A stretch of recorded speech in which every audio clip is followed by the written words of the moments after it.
it's already been a couple years of the EV6 being out, and it's already been proven to be a pretty decent EV, SUV, whatever you want to call it, during this time of market.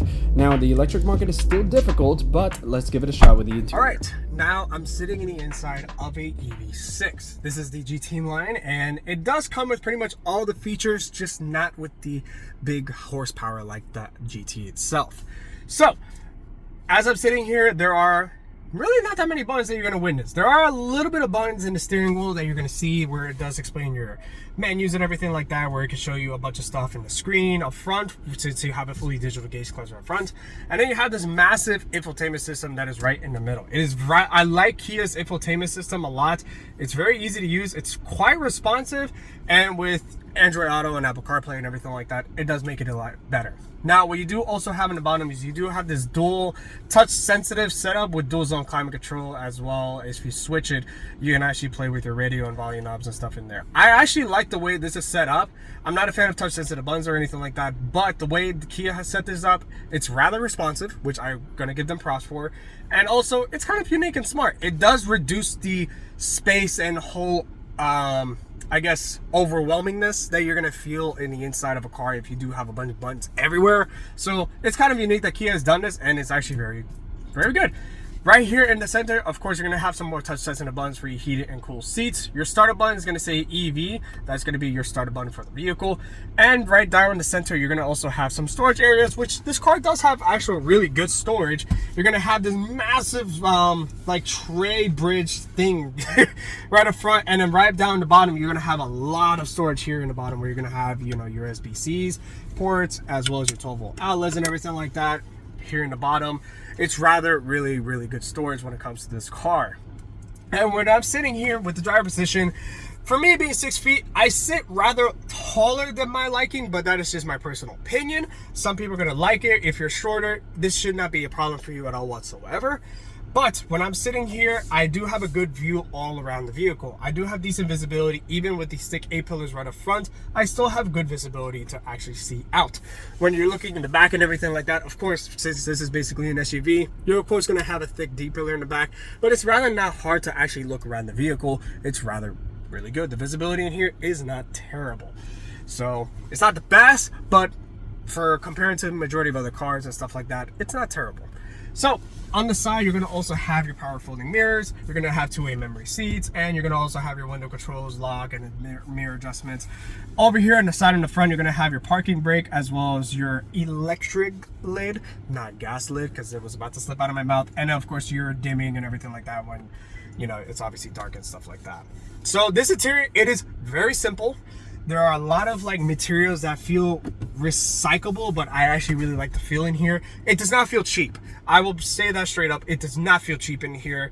And even though the EV6 are typically expensive, it's not really, it doesn't feel cheap in here. And that is the bright side when you're actually looking for something like this. It is a rather much more premium feeling interior. And it does have Meridian speakers in here, which do sound good. It has decent bass. And also has some good clarity when it comes down to like the treble and everything like that. So it sounds really good. So, and one thing I'll also say for this being an EV, of course, you're going to feel more spacious and a lot less claustrophobic in here. And the EV6 does an absolutely phenomenal job of executing that, because it does not feel nowhere claustrophobic at all in here. It feels very spacious. I actually feel more space in here rather than some of the gas-powered vehicles. For instance, maybe like a Sorento or something like that. This feels a little bit more spacious in the inside, and that's the benefit of having an EV. You don't really have to worry about a motor nor a transmission or anything like that. You get a lot of space, and that's another benefit where you're going to go into the back seat, which I'm going to show you right now. This is what I mean by the space, because like I said, there's no transmission, there's no little drive shaft that's going through the car. This entire floor is completely flat, and it's extremely spacious. This is my actual driving position right behind me, and I actually have more than 2 inches of legroom, which is crazy for an SUV that is not that big on the outside. So that's a benefit that you get with EV cars, and that's something that I can appreciate for sure of EV cars. I'm not a personal fan of them myself, especially, yes, with the range anxiety and everything like that can happen with a vehicle, but for this is where the benefit begins of owning an EV. So like I said, when you're sitting in the back of here, you do have this little weird hanger thingy that I've seen with Kias lately, where you could hang extra grocery stuff and whatnot in the back seat area. I think it's really cool. What I also do like that Kia has done, I know other manufacturers have done this, but Kia is one of the main ones that have done this. They also have built-in USB ports onto the seats for you to charge your phone or for you to charge whatever you need during, you know, a small trip or so. That's something that I really like that Kia has done. And obviously talking about, you know, the seat comfort and everything like that, these seats are rather comfortable. I really like how these seats have a decent plush. It's just a little bit stiff, but granted, it is a brand new vehicle, so of course expect that to happen with a brand new car.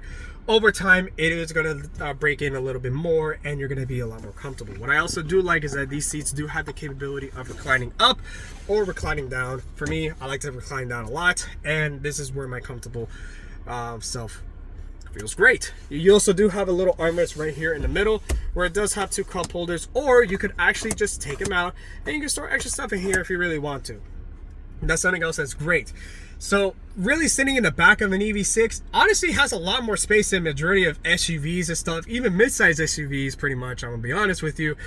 And yeah, that comes to some pickup trucks as well. I have a lot more space in the back than a pretty good amount of vehicles that are out there. And that's something that the EV6 does benefit really well with. The space in here is really good. And when we're going to talk about the powertrains here in a second, this is what we're going to kind of talk about, at least when it comes to, you know, driving range, and like the benefits that you get with the EV6 that compared to some other EVs that are out there, you may not get. But in the Kia models, not promoting Kia or anything like that, it does have some benefits. So in terms of interior space, it does have a lot of great capability. You do have a lot of storage, you do have a lot of space for bigger people. Like me being 6 feet tall, I can sit really comfortable in both the front and second row seating area, which is something that I can't say for a lot of other vehicles. And when it comes to trunk space too, just give it a look. Another benefit with the EV6 is going to be trunk space. Now with the seats up, you're going to have 24 cubic feet of space, but when you decide to fold the seats all the way down, you're going to have 50 cubic feet of space in the entire trunk area. You also do have a couple little extra goodies right underneath the trunk, and to just bring it down, you're going to just press the push of a button and the whole trunk goes down. Very simple, very easy.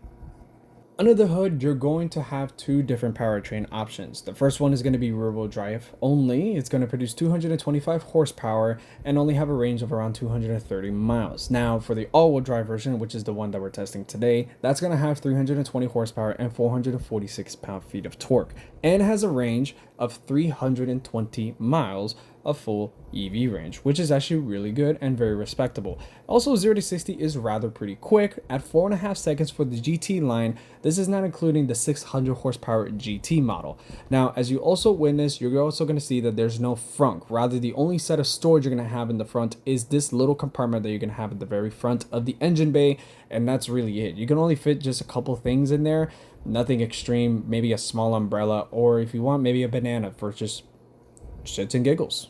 So now, as we're taking off in the EV6, of course with this electronic shifter, this is more of a very unique electronic shifter. It's not like your typical dash shifter where you just rotate it and it'll shift. You just do a little small tweak and it shifts for you. I like that. It's kind of cool. It's unique per se. But now, as we're taking off in the EV6, there are some things that I can say that is more unique about this car than some other EVs. Now, I'm not going to sit here and say that it's so unique, like it's such a big difference in ride and everything like that. It does drive like a normal EV. It does have iPedal, which is basically your one pedal drive that every single EV has. It does work really well. I love this feature like crazy. When you're lazy and you don't really and you're not in the mood to drive and stuff, and you just want to have a relaxed drive home and everything like that because you're just not in the mood. iPedal, I love that feature. It is my all-time favorite feature. And for me, not being an EV fan or anything like that, there are times that I have used it in other EVs when I've driven them, and I've got to say it is so convenient. Now, talking about the driving qualities that you're going to have with an EV6, I will say this one thing. The pedal response is very different compared to other EVs that I've been. I have tinkered with the throttle a little bit and stuff just to see how responsive it is. I haven't seen any sports mode or anything in here at all whatsoever, and I'm pretty sure that the GT model, the performance variant of the EV6, is quite different than this one. but it's not as responsive as other EVs. Like if I were to just stop my pedal just a little bit, it's more of a pulsating feeling rather than an immediate just like kick in the back, or just yeah, basically it's not as immediate of a response that you're going to get with other EVs. I've driven Mach-E's before, and that pedal has a lot more of a response, or even Teslas per se. Like if you stomp that pedal onto the floor, the EV6 has more of a pulsating feeling, which a lot of customers would probably prefer. It feels a little bit more natural rather than just being so simulated, and it's just going to be immediate onto you right off the bat. So that's something that you're going to notice right away for the EV6. I can't say that for the GT though, because the GT, I'm pretty sure having almost 600 horsepower, or having 600 horsepower, most likely has a lot more of an immediate response. Now, per se, when it comes to the driving qualities in terms of suspension, in terms of like, I guess, small dynamics, because I can't really talk about like true dynamics of the vehicle, because I'm not really driving it like that. It's very, very soft, and it's extremely quiet. Of course, this being an EV, you're not going to hear any engine at all whatsoever when you're driving something like this. So that's something off the bat you're going to know right away for any EV, of course. And when it comes down to anything else for, let's say, the rest of the interior, if it's really quiet, I'm pretty sure this interior just on the highway or at higher speeds are going 45 miles an hour, so it is extremely quiet. The windows are slightly thicker, and of course with these things having thicker pillars and everything like that, you're going to expect a lot of a quieter noise in the cabin, yes, rather than maybe something feeling so noisy. So that's something that I will say that the EV6 does have a huge benefit on. It is very, very quiet. It is extremely comfortable. The suspension is really nice and soft. In terms of handling, I can't say how it handles or anything like that, but from what people have said through forums and everything like that, or even journalists and stuff, it said it handles good. And of course the EV6 GT, it does handle well, but of course it's not going to be anything like a race car and stuff, because I mean, remember, this is pretty much like a 5,000 pound SUV that is significantly heavier than any gas powered vehicle you're going to drive around. So that's something that, just if you really like to drive like a dickhead and stuff like that a lot, just be aware that it does have some weight when you're driving it around. So that's something to just have a peace of mind. So, but other than that, when you're driving it like a normal person, and like, or as an NPC, as I like to say, this thing drives really good and is extremely quiet. It does have really good visibility, and also with the reverse camera, it does have a 360 camera, which I will mention now, and with bird's eye view.